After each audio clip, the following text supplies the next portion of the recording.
కరీంనగర్ ప్రభుత్వ ఆసుపత్రి ముందు రోడ్డుకు మరమ్మతులు చేపట్టాలని డిమాండ్ చేస్తూ కోట శ్యామ్ కుమార్ ఆధ్వర్యంలో నిరసన కార్యక్రమం నిర్వహించారు. ఈ రోడ్డుపై వెళ్తే హార్ట్ పేషెంట్లు, గర్భిణీలు ప్రాణాలు పోయే ప్రమాదం ఉందని ఆందోళన వ్యక్తం చేశారు. నగరాభివృద్ధి కోసం కేటాయించిన 20,000 కోట్ల రూపాయల స్మార్ట్ సిటీ నిధులు ఏమయ్యాయని సామాజిక కార్యకర్త అన్నమల సురేష్తో కలిసి ప్రశ్నించారు.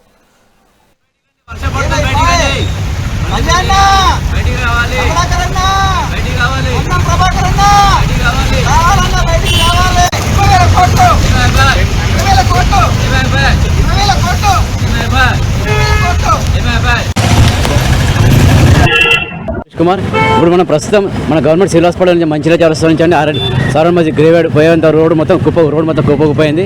ఈ రోడ్ వచ్చేసి మున్సిపల్ ఇంటర్ కనెక్టివిటీ రోడ్ కాదు కాబట్టి మున్సిపల్ కమిషనర్ గారు ప్రఫుల్ దేశాయ్ గారు దీని మీద శ్రద్ధ పెడతలేరు. ఈ రోడ్ వచ్చేసి ఆర్ఎన్బి రోడ్ కాబట్టి కలెక్టర్ గారు మీరే శ్రద్ధ పెట్టి ఈ ఆర్ఎన్బి డిపార్ట్మెంట్ సంబంధించిన రోడ్ కాబట్టి రోడ్ అని నిర్మాణం చేయాలి. మరి ఇక్కడ చూసుకుంటే కరీంనగర్లో 20,000 కోట్లు తీసుకొచ్చారు బండి సంజయ్ గారు. మరి 20,000 కోట్ల రూపాయలు మొత్తం ఈ కుల సంఘాల భవనాలకు, ఫంక్షన్ హాలకు, వాళ్ళకి వీళ్ళకి మొత్తం చిల్లర ఖర్చు పెట్టిన బండి సంజయ్ గారు. మరి మీ దగ్గర ఉన్నాయి ఎంపీ ల్యాండ్స్ నిధులు ఉన్నాయి. మరి ఎంపీ ల్యాండ్స్ కింద నిధుల కింద రోడ్డు నిర్మాణం చేయాలి.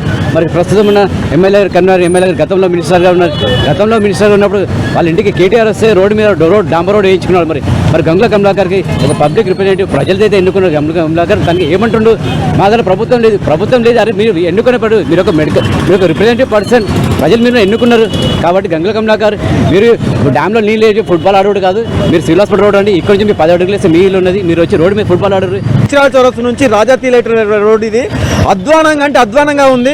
ఎవరైనా పెద్దవారు హార్ట్ స్ట్రోక్తో వచ్చిన వాళ్ళు కానీ లేదంటే ఈ డెలివరీ ఎవరైనా వచ్చేవాళ్ళు డెలివరీ అయ్యేవాళ్ళు ఎవరైనా ఈ రోడ్డు పంట వెళ్తే హాస్పిటల్కి వచ్చే అంతలోనే డెలివరీ అయిపోతుంది. అదే కార్లలో లేదు అంబులెన్స్లో. ఒకవేళ హార్ట్ స్ట్రోక్ అయితే చనిపోయే రోడ్డు ఇది. అట్లున్నాయి రోడ్డు అధ్వానంగా. అయినా కూడా ఎవరు పట్టించుకోవట్లేదు. అర్బన్ ఛాలెంజ్ కింద 800 కోట్లు వచ్చినాయని మొన్నదాకా ఫ్లెక్సీల మీద ఫ్లెక్సీలు వేసుకున్నారు.